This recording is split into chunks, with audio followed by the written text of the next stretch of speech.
বম্বোলা বিরিং তিরিং বিরিং ছটমট পড়াশ ছু। বাবাই আমার না একটা সমস্যা আছে, আমার সমস্যাটার কথা গিয়ে কই গা। বম্বোলা কি সমস্যা হচ্ছে তোমার? বাবা আমি শারীরিক ভাবে খুবই দুর্বল। হ্যাঁ বৎস, তোমার জন্য ঔষধ আছে। বলা নাও বুড়িগঙ্গা নদীর 1 লিটার পানি, দৈনিক 2 বেলা 2 মুট্টা কইরা খাইবা।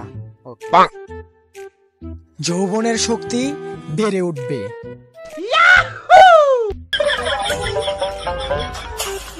বাবাই কি এর বুড়িগঙ্গা নদীর পচা পানি দিল, এটি আমি খামু দূর।